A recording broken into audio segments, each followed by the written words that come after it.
Hello, everyone, and welcome back to the Glow Code podcast. I am coming to you on a sunny, snowy Monday morning. Typically, I don't enjoy the snow. I don't really like the snow, but I feel like since I'm in this season of life of nesting, it's just pretty to look at. I don't need to do any cleanup outside, and I get to be here recording with you guys. If you notice, the audio quality is a little bit different from the previous episodes.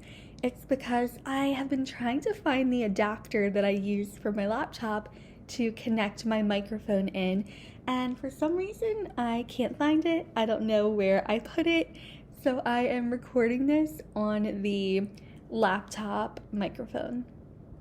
Already, I think 2026 is feeling a lot lighter for a lot of us.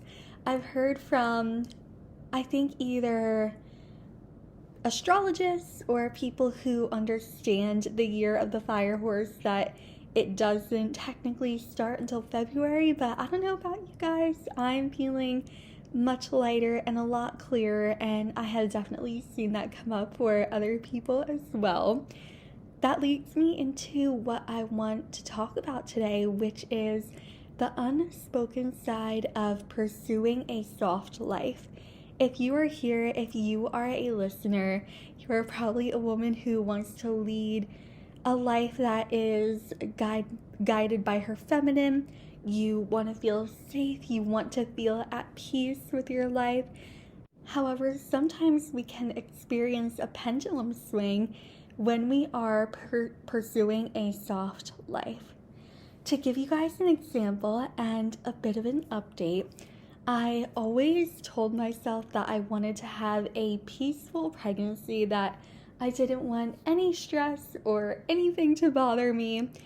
And this pregnancy, while physically easy, has been emotionally challenging, and a lot of things have come up where I have had a defeatist mindset, and you can let me know if this resonates with you too, where I would feel so at peace just being by myself, whether at home or out in the world doing what I needed to do.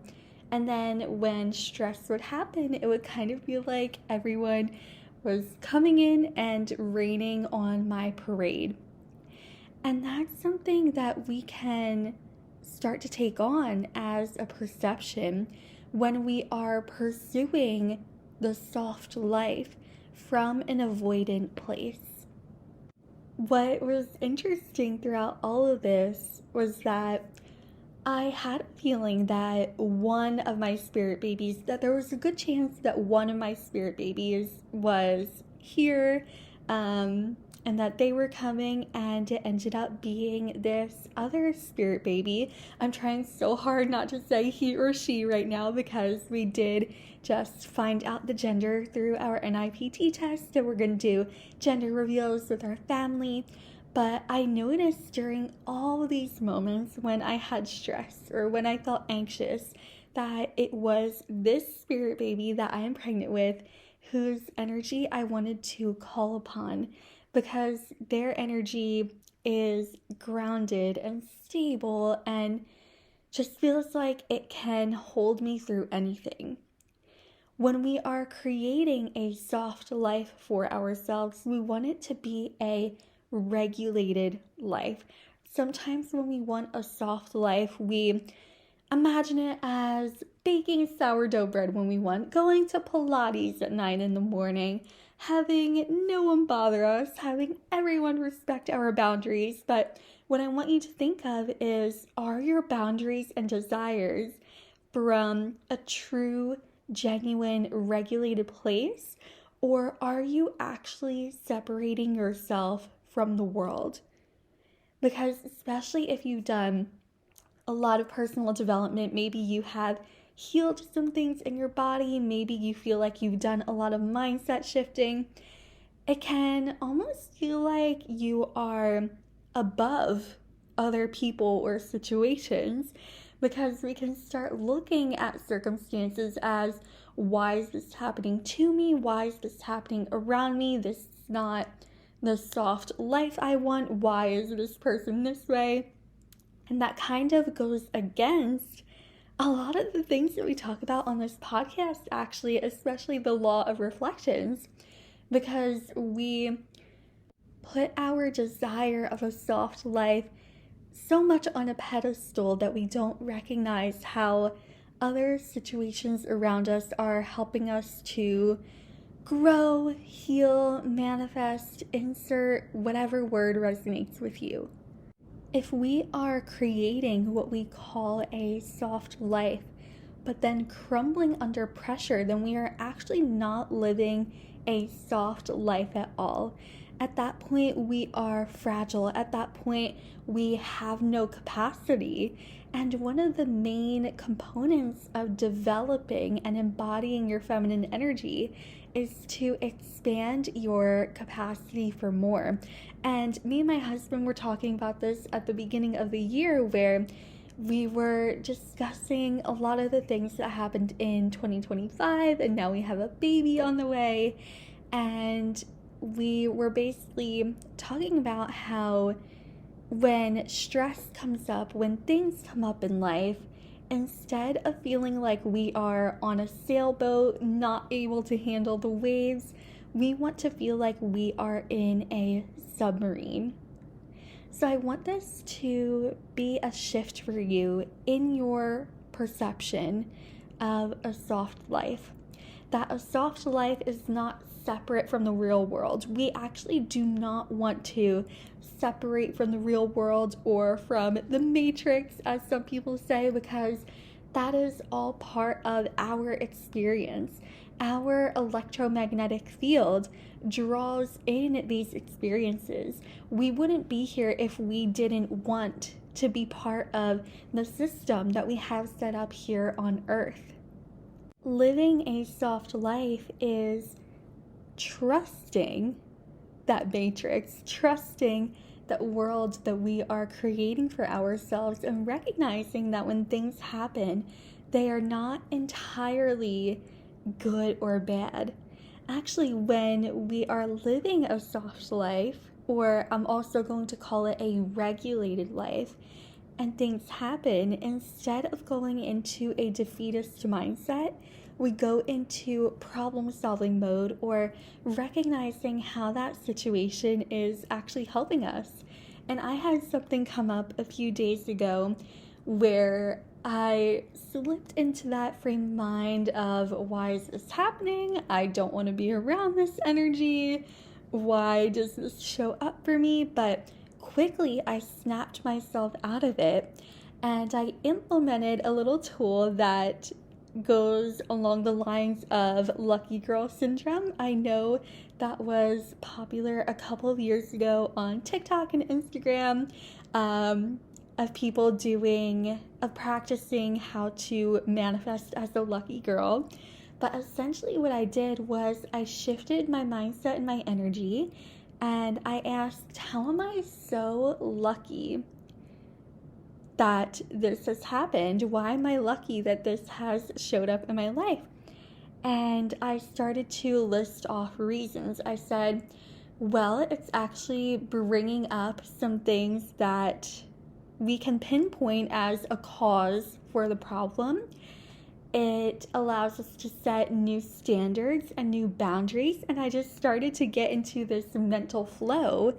And a few minutes later, that problem, that situation was completely smoothed over. It was in that moment when I recognized, actually, I don't need to let situations that I may perceive as stressful or chaotic to take over my life. Speaking of chaos, I would highly recommend going back to one of the previous episodes. It actually might have been the one before this, where I talk about the myth of chaos and Gaia. So if you feel called to listen to that, it should be the one before this episode. Yeah, I'm 99% sure. The other tool that I wanted to share with you guys was to look into your gene keys. Gene keys are very interesting because it's almost like an extension of human design, and human design is more widely known. If you want to start with human design, you definitely can, but I would highly recommend looking into your gene keys sequences. And that's going to show you your strengths, your weaknesses, but in the weaknesses, you're going to find how it's actually uplifting you and how it can help you expand your capacity for more. Because just because something stressful is happening doesn't mean that you have done anything wrong. And it's actually the universe helping you to live and be an embodiment of what you desire. So maybe right now you are pursuing a soft life and you're like, I don't know if I should keep doing this. I keep having situations come up, an unexpected bill came in, I had an argument with someone, and you're wondering, why is this happening? Well, when we live a soft life, we are able to handle what comes our way, whether we perceive those things as good or bad. We have a regulated nervous system, and a regulated nervous system doesn't hide at every single trigger. Instead, the nervous system starts going into a mode where we ask how we can make it better, how it's helping us, how it actually isn't that bad, and we can work through it and see what is on the other side. Now, going back to gene keys, because I went a little bit off there, I noticed in one of my sequences in the description, if you go onto the Gene Keys website, it said you desire a peaceful life, but part of your path is learning how to be strong through adversity. And that really resonated with me because I've definitely always wanted the soft, feminine, peaceful life, but I've definitely had a lot of situations that have tested me. When you feel tested, when you feel challenged, it's not the universe trying to put you down. The universe is not an enemy, and we don't want to see the universe as an enemy. We want to view the world and the universe as something that we have a relationship with. So you can even look at some of the dynamics that come up in your romantic relationships, in your familial relationships, and see how they come up in your relationship with the universe.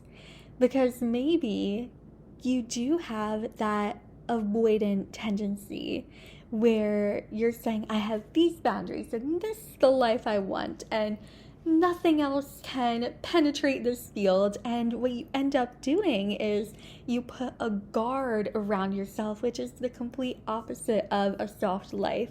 When we are soft, we are radiant, we are magnetic, yes, but we are also safe. When we move about the world, we feel safe. That doesn't mean that we ignore what's happening around us or any possible danger around us. That is just the reality of being a human being, to be aware of those things. But we feel like we are able to handle the day-to-day things that come up in our life because we are manifesting every day. We are manifesting every second. There is a difference between allowing ourselves to feel an emotion like sadness or anxiousness and move through that versus feeling like we crumble at every little thing. That's a sign that we actually need to go inwards with our inner masculine and learn to trust ourselves again, because we cannot have the soft life without the trust and without the stability. That applies not just to our external relationships, but also the relationship that we have with ourselves. It's a liberating experience to experience life as it happens. You know, things come up, problems may arise, challenges may be there, but instead of getting into this mindset of doom and ruminating on it. Yes, we may feel the emotion for a bit and move through that and work through it, but it doesn't burn us out. It doesn't take our power away. So when we are able to trust ourselves, feel stable, and feel safe, we then move into that true, soft, regulated life.